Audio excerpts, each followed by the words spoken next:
कई माता बहनों को गर्भ आ जाता है, पेट में गर्भ पात्र हो जाता है, धड़कन नहीं आती है। इस महीने में 4-6 फोन मेरे पास आए। तो उस अवस्था में क्या करना है, एक भोजपत्र लीजिए, लाल पेन से 4 कोने वाला एक बॉक्स बनाइए, चाहे तो ऐसे में बनाइए चाहे लंबे बनाइए, लेकिन उसके चारों कोने साफ हों, चाहे लंबे में हो चाहे फिर गोल में हो, उसके चारों फॉन्ट दिखें।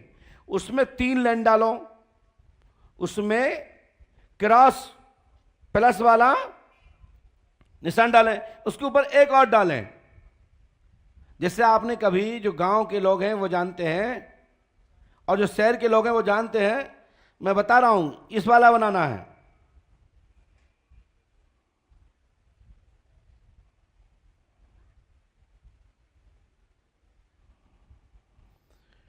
ये वाला,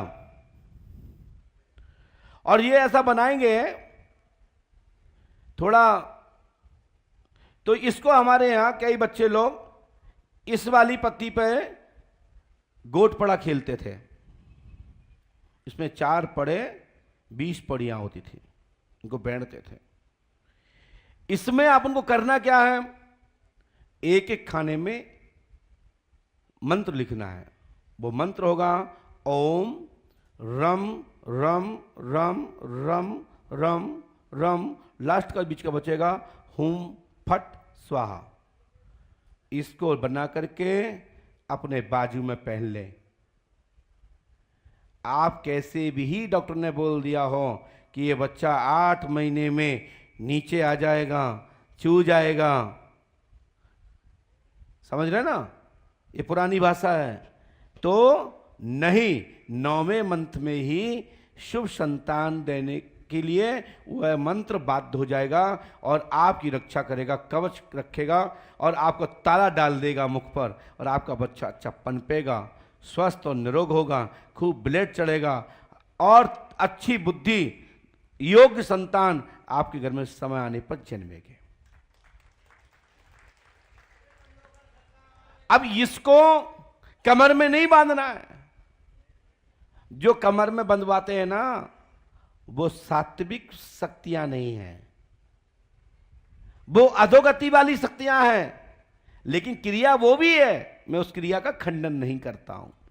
इसलिए नहीं करता हूं कि विद्या 2 होती है, एक होती है तामसिक और एक होती है सात्विक। दोनों के काम साधक गण अपने अपने तरीके से काम करते हैं। ऐसे अवस्था में मैं किसी साधक का विरोध नहीं करता। लेकिन हमारा जो भी यंत्र होता है, जो भी टोटके होते हैं, जो भी मंत्र होता है, या तो हाथ में पहनो या बाजू में बांधो या गले में डालो। ये हमारी शक्तियों की, हमारे यहाँ के जो भी विषय बताए जाते हैं इसी प्रकार के बताए जाते हैं। ना तो कमर के नीचे बांधना है, ना कमर में बांधना है। कई हमने देखे हैं, कई लोग कमर में बांधते हैं, कहीं और भी बांध लेते हैं, तो ये क्रिया हमारे यहां नहीं है। बाकी की बहुत सारी जड़ी बूटियां भी हैं, वो भी हमारे यहां जो बताई जाती हैं अथर्ववेद के आयुर्वेदिक पद्धति के माध्यम से। जो आयुर्वेदिक पद्धति में आयुर्वेदिक औषधियां हैं, उनके जो महत्व हैं, वो भी हमारे यहां कमर में नहीं बंधवाए जाते हैं। लेकिन कुछ लोग बंधवाते हैं उसी चीज को, जो हम आपके गले में बंधवाएंगे उसको कमर में बंधवाएंगे लोग। वो विधान है, क्योंकि हमारा विषय है गले में बंधवाना, हाथ में बंधवाना, क्योंकि हम लोग हनुमान अखाड़े से जुड़े हुए हैं और हनुमान अखाड़े में हनुमान शक्ति, ऐसी क्रियाएं जो मर्यादा से बाहर हों, जो देव शक्तियों के तुल्य बांधी गई हों, वो कमर के नीचे नहीं बांधी जाती है। या तो कोई कालका, कोई काली, कोई मरगट, मसानी आदि क्रियाओं को बांधता है तो बांधता रहे, मुझे उससे कोई मतलब नहीं। हमारे यहां जो भी क्रिया है वही औषधि पर गले में बांधना है, हाथ में बांधना है और भुजा में बांधना है। विशेषकर माताओं को भुजा में नहीं बांधना चाहिए, उनको हाथ में बांधना चाहिए। भुजा में ताबीज भी माताओं को नहीं पहनना चाहिए, क्योंकि हनुमान जी का माताएं भुजा में नहीं बांधती हैं, वो गले में लटकाना चाहिए। हमारे यहां बहुत सारी मर्यादाएं हैं।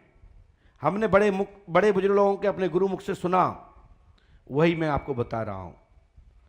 अनेक हमारे पास ऐसे टोटके हैं जिनको मंत्र की जरूरत नहीं, जगाने की जरूरत नहीं, मात्र करने मात्र से काम होता है। राघवेंद्र जी, बस बता दीजिए, ये ऐसी अनेक औषधियां हैं, अनेक ऐसे टोटके हैं जो उनके गुण लक्षण हैं। जैसे कि 5 लौंग, किसी पे भी भूत बाधा प्रेत बाधा हो, 5 लौंगों को उसके ऊपर से उतार करके उसके हाथ में बंधवा दो, बाधा समाप्त। कब तक के लिए? महीने, 2 महीने, 4 महीने, 6 महीने, 8 महीने, साल भर, 2 साल, फिर तक कहता, क्योंकि यह परमानेंट व्यवस्था नहीं है, यह तात्कालिक क्षणिक है। जैसे कि बीमार व्यक्ति को छोटा डॉक्टर बड़े डॉक्टर तक पहुंचाने तक के लिए रोकने की, बीच में पहुंचाने की व्यवस्था देता है, समझ रहे हो? लेकिन उसका समाधान तो वहीं से होगा जो बड़े हॉस्पिटल है। तो ऐसे कई साधकगण हैं, जही हमारी बात सुनकर के उनने क्या किया कि अरे गुरुजी ने सर तो हम क्या करते हैं, उनने क्या कह दिया, इसमें 5 सरसों के दाने डाल देना, अलसी के दाने डाल देना, राई डाल देना, गूगल धर देना, जो कि ये सब फालतू की बातें हैं। उस लौंग का प्रभाव है, उसका गुण तत्व जो है, निष्ठ आत्माओं को, दुष्ट आत्माओं को, कष्ट देने वाली आत्माओं को, देवी शक्तियों को, यदि किसी पे यक्षिणियां हैं, डाकनियां है, साकनियां है, पिचासनियां है, नटनियां है, उनके 5 लौंगों को बांधने मात्र से स्वतः ही लाभ हो जाता है। अब इसके साथ चाहे नीम के पत्ते बंधवा दो, चाहे पीपल के बंधवा दो, ये अब क्या है, इसलिए डायरेक्ट बताएगा बांधेगा कोई, तो लोग सोचेंगे तो पंडुका सरकार ने बताया था। तो कुछ लोग चतुराई के चक्कर में कुछ एक नई चीज जोड़ देते हैं। जैसे कि गूगल को लेकर के आप रास्ते में चलोगे तो सात्विक शक्तियां तुम पे अटैक नहीं करेंगी और दुष्ट शक्तियां आ नहीं पाएंगी। और गूगल को लेके आप लोहेवान को लेके आप रास्ते में चलोगे तो मसान, घटोई, कालका, अघोरी, खब्बीस इत्यादि परेशान नहीं करेंगे, क्योंकि उनकी खुराक ही वो है, उनको खुराक मिल गई, आपकी डोली सुरक्षित निकल गई। तो अब करें क्या ऐसी अवस्था में? उस अवस्था में जब भी विदा होती थी तो हमारे बड़े बुजुर्ग लोग गांव के कहते थे कि बेटा ये 4 नारियल साथ ले जाओ, गांव के निकलते ही एक चौराहे पर तोड़ देना, फिर उसके बाद कोई भी नदी नाला आए वहां एक तोड़ देना, वहां एक तांबे का सिक्का अपनी बहू पे से उतार करके और उसमें डाल देना, उसका टैक्स हो गया। वहां का घटोई है, मसान है, गौड़ है, गौड़नियां हैं, ये फिर परेशान नहीं करती हैं। ये साधारण हमारे पूर्वजों की प्राचीन टोटके हैं। ऐसा कितने लोगों की शादियों में होता है ये? कितने लोगों ने किया ऐसा? आप लोगों ने नहीं किया? आप लोग तो शहर के हो, आप क्या करो, आपको तो सब मॉडल चलता है। जब विदते हो तब परेशान होते हैं, अरे साहब कौन सा भूत लग गया। तो ये चौराहों पर जब निकलते थे वहां से विदा करा करके डोली लेकर के, तो ऐसे टोटके करते आते थे। और जब गांव नगर के बाहर आते थे, जो गांव के बाहर का जो भी पुल होता था, नदी होती थी, वहां फिर एक नारियल तोड़ते थे कि वहां के जो ग्रह देवता हैं, जो नगर कोट के देवता हैं, उनको बताते हैं कि हम एक व्यक्ति को लेके आए हैं, ये तुम्हारे गांव का नगरवासी हो गया है, क्योंकि ये आपकी बहू है, इसका टैक्स जमा कर रहे हैं, नामांकन कर लीजिए, अगले साल हम आप एक हवन कराएंगे, उसमें आपका क्षेत्रपाल बलि के साथ आपकी पूजा दे देंगे। क्षेत्रपाल जानते हो? कितने लोग जानते हो क्षेत्रपाल को?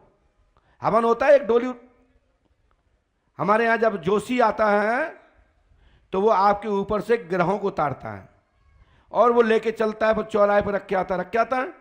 वो क्षेत्रपाल महाराज के टैक्स है। जो आपके देवता हैं, ग्रह देवता हैं, नगर देवता हैं, आपके ऊपर जो भी ग्रह चल रहे हैं, वो देव शनि महाराज के जो अंतर्गत आने वाला जो क्षेत्रपाल स्थल है, वो क्षेत्रपाल महाराज कहते हैं कि इसका टैक्स आ चुका है, इसको परेशान मत करना। तो हर व्यक्ति को अपने घर में 10 कमाई का, घर में कम से कम 1.25 किलो, 5.25 किलो का हवन कराना ही चाहिए साल में। कम से कम 1 ब्राह्मण, 2 ब्राह्मण, 2 कन्या, 5 कन्या, 11 कन्या अपनी समर्थ अनुसार कराइए। और जोशी को उतारा के लिए 100, 200, 500 जो भी आप समर्थ हैं दीजिए। जोशी आपके ऊपर से उतारा करेगा और वो क्षेत्रपाल महाराज जी को जाके चौराहे पर सौंप देगा। आपके ग्रह अनुकूल हो जाएंगे और आपकी दशाएं सुधर जाएंगे।